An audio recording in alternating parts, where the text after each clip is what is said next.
பிள்ளைங்க நமக்கு இருக்காங்க, கடைசி வரைக்கும் பார்த்துப்பாங்க அப்படின்ற நம்பிக்கையில் இருந்தோம் இல்லையா. வேலை நிமித்தமா பிள்ளைங்க வெளிநாட்டுக்கே போயிடக்கூடும், அல்லது ஏதோ ஒரு பிணக்கு ஏற்பட்டு பிள்ளைகள் பிரிந்து போகக்கூடும். அது ஒரு மன வருத்தத்தை தரக்கூடும். ஒரு காலகட்டத்தில் நாம ஓடி ஓடி சேர்த்த சொத்துக்கள் எல்லாம் அப்படியே தான் இருக்கு. ஆனா யாரோட சேர்ந்து அதை அனுபவிப்பது? அதை அனுபவிப்பதுங்கிறது என்ன தெரியுமா? முதிர்ச்சி வரும்பொழுது அந்த சொத்தை அனுபவிக்கிறதுல பெரிய சுகம் இருக்காது. நமக்காக யாருமே இல்லாத மாதிரி எப்போதான் தோணும். ஓடி ஓடி சம்பாரிச்சதுல நான் 4 பேரை சம்பாதிக்காம விட்டுட்டணும், 4 மனிதர்களை சேமிச்சு வைக்க மறந்து போயிட்டணும் அப்படிங்கிறது அப்போதான் தோணும். அப்போ சேமிப்பு என்பது வெறும் பணத்தை மட்டுமே கிடையாது, பொருளை மட்டுமே கிடையாது, நல்ல மனிதர்களை, நல்ல உறவுகளை சேமிப்பது அவசியம்னு காலம் கடந்து ஒரு ஞானம் நமக்கு அப்போ வரும். ரொம்ப அவசியம். குடும்பத்தை அல்லது குடும்ப ஒரு உறவுகளுக்கு ஒரு இணையா யாரையுமே வச்சு பார்க்க முடியாது.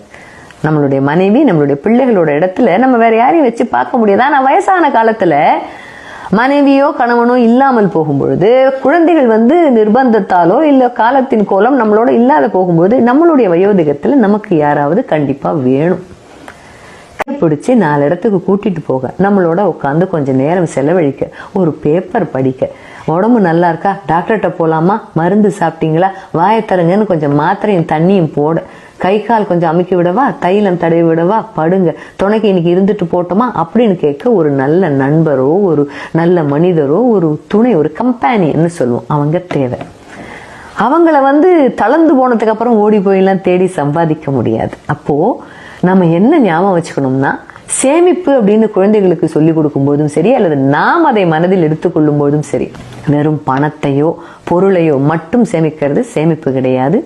நம்மளுடைய வாழ்நாள் முழுவதும் நம்மோடு பயணித்து வருவது ஒரே நபரை தான் சேமிச்சுக்கணும் இல்லை, நிறைய நண்பர்களை, நல்ல மனிதர்களை சேமிப்பதை நாம் இன்று முதல் தொடங்க வேண்டும். ஏன்னா அது எந்த காலத்தில் யார் நமக்கு எந்த சூழலில் உதவியாக இருப்பாங்க, எந்த சூழல்ல துணையா இருப்பாங்க, எந்த சூழலை நம்மை தாங்கி பிடிப்பார்கள்னு நமக்கு தெரியவே தெரியாது. அதனால மனிதர்கள் நிறைய நமக்கு இருக்காங்க, நமக்குன்னு ஒரு கூட்டம் இருக்கு, நமக்குன்னு நல்ல மனிதர்கள் ஒரு 4 பேர் இருக்காங்க அப்படிங்கிற ஒரு எண்ணம் கொடுக்கிற ஒரு திருப்தியும், ஒரு நம்பிக்கையும், ஒரு தைரியமும் நாம் வயசு காலத்துல சேர்த்த எந்த சொத்தாலையும் தர முடியாது.